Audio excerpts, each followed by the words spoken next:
ہمارے پڑوسی ملک بھارت کی ریاست اتر پردیش، جو آبادی کے لحاظ سے بھارت کی سب سے بڑی اور ایریا کے حوالے سے 5ویں بڑی ریاست ہے، آج سے کچھ سال پہلے غربت، خراب حالات اور ہیلتھ کیئر کے بدترین نظام کی وجہ سے پوری دنیا میں مشہور تھی۔ بھارت کے تمام بڑے غنڈے، گینگسٹر اور بھائی لوگ اسی ریاست کے مختلف شہروں میں بیٹھ کر ہی پورے بھارت میں اپنا دھندا چلاتے تھے۔ 22 کروڑ سے زیادہ آبادی والی یہ ریاست ہر لحاظ سے انسانوں کے رہنے لائق نہیں تھی، لیکن اب وہی اتر پردیش ترقی اور بھارت سمیت پوری دنیا کو تبدیل کرنے کے راستے پر چل پڑا ہے۔ اس ریاست میں منظور ہونے والے 33 لاکھ کروڑ روپے کے منصوبے اسے پیرس یا لندن جیسا بنانے پر کام شروع کر چکے ہیں۔ وہ یو پی کے جس کے شہروں سے لوگ بھاگ بھاگ کر دوسری بھارتی ریاستوں میں جانے کی کوشش کیا کرتے تھے، اب نہ صرف وہ واپس آنے لگے ہیں بلکہ یو پی پر تو اب ان بڑے بڑے انویسٹرز کی نظریں بھی جم گئی ہیں کہ جن کا ایک مہنگا پروجیکٹ کسی بھی ضلع کے سارے مسائل حل کر کے رکھ سکتا ہے۔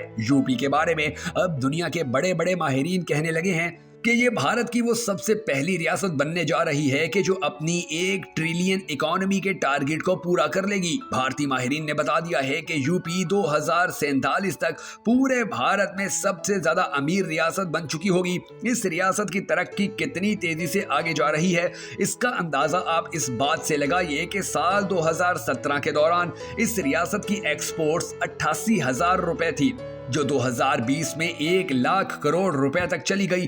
صرف یہی نہیں بلکہ یہ ترقی مزید بھی آگے کا سفر کرے گی اور 2025 تک یو پی کی ایکسپورٹس 3 لاکھ کروڑ روپے تک پہنچ جائے گی۔ یو پی میں Uttar Pradesh export infrastructure development scheme شروع کی گئی ہے، جس کے پہلے ہی دن کے لیے 7 کروڑ روپے کا بجٹ رکھا گیا۔ اگر آپ پاکستانی ہیں تو آپ یہ بھی جان لیجئے کہ بھارت کی پہچان کہلانے والا تاج محل بھی ریاست اتر پردیش میں موجود ہے۔ اس اسٹیٹ کی خاص بات یہ ہے کہ یہاں مسلمان اور ہندو دونوں آبادی کے لحاظ سے بہت زیادہ پائے جاتے ہیں۔ یہی وجہ ہے کہ بھارتی حکومت اب اس ریاست کو ریلیجیس ہب بنانے کا بھی پلان شروع کر چکی ہے۔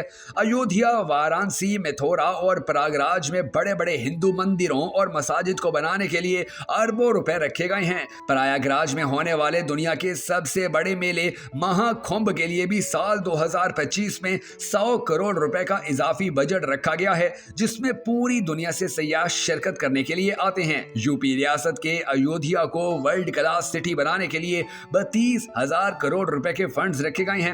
جس طرح کرناٹک ریاست میں بنگلور اور ہریانہ ریاست میں گڑگاؤں IT کا ہب مانے جاتے ہیں، ویسے ہی اب یو پی میں نوئیڈا اور گریٹر نوئیڈا کو IT ہب بنایا جا رہا ہے۔ بھارت کی یہ ریاست کس طرح ترقی کے سارے ریکارڈ توڑتی چلی جا رہی ہے، اس کا اندازہ آپ اس بات سے لگائیے کہ یو پی گورنمنٹ نے لکھنؤ کو بھارت کی پہلی AI سٹی بنانے کا پلان بنایا ہے۔ اس کے علاوہ لیدر کے لیے مشہور کانپور میں اب اتنی ترقی ہو چکی ہے کہ وہاں روبوٹ تیار کر کے ٹیکنالوجی میں امریکہ کا بھی مقابلہ کیا جا رہا ہے۔ آج پورے بھارت کی نسبت یو پی میں سب سے زیادہ انویسٹرز پہنچ رہے ہیں۔ اس کی ایک جھلک دنیا کو اس وقت دیکھنے کو ملی کہ جب فروری 2023 کے دوران لکھنؤ میں یو پی گلوبل انویسٹرز سمٹ میں 100 سے زیادہ ملکوں کے انویسٹرز نے شرکت کی اور تقریباً 33 لاکھ کروڑ روپے کی انویسٹمنٹ کا اعلان کیا۔ اس کے علاوہ بھارت کے سب سے امیر ترین انسان مکیش امبانی نے دسمبر 2023 تک یو پی کے ہر گاؤں اور قصبے تک 5G انٹرنیٹ پہنچانے کا پروجیکٹ بھی شروع کر رکھا ہے۔ یو پی میں کل ملا کر 75 ضلع موجود ہیں۔ اس ریاست میں بہنے والے دریاؤں کی تعداد ایک اندازے کے مطابق 30 سے بھی زیادہ ہے۔ یہاں انڈسٹریوں کا اتنا بڑا جال بچھا ہوا ہے کہ جسے سنبھالنے کے لیے تقریباً 54 انڈسٹریل زون بنائے گئے ہیں۔ یو پی ریاست کا سب سے بڑا ہسپتال لکھنؤ میں قائم ہے، جس کا نام the Gandhi memorial and associated hospital Lucknow ہے۔ اس ریاست میں موجود 75 ضلعوں میں سے زیادہ تر ایسے ہیں کہ جن کی آبادی 13 لاکھ سے بھی زیادہ ہے۔ یو پی میں ویسے تو کئی بڑی بڑی جیلیں موجود ہیں، مگر اس ریاست کی سب سے بڑی جیل کا نام نائنی سینٹرل جیل ہے، جو الہ آباد کے قریب واقع ہے۔ اتر پردیش دراصل دریائے گنگا کے انتہائی زرخیز اور گنجان آباد میدانوں پر پھیلی ہوئی ریاست ہے۔ اس کی سرحدیں نیپال کے علاوہ بھارت کے ریاستوں اترانچل، ہماچل پردیش، ہریانہ، دہلی، راجستھان، مدھیہ پردیش، چھتیس گڑھ، جھارکھنڈ اور بہار سے ملتی ہیں۔ اتر پردیش کا انتظامی و قانونی دارالحکومت لکھنؤ ہے، جبکہ اعلیٰ عدالت الہ آباد میں قائم ہے۔ ایک زمانے میں ریاست اتر پردیش قدیم اور قرون وسطیٰ کی طاقتور سلطنتوں کا گھر تھا۔ ریاست کے 2 بڑے دریا گنگا اور دریائے جمنا الہ آباد میں ملتے ہیں اور پھر گنگا مشرق کی طرف مڑ جاتا ہے۔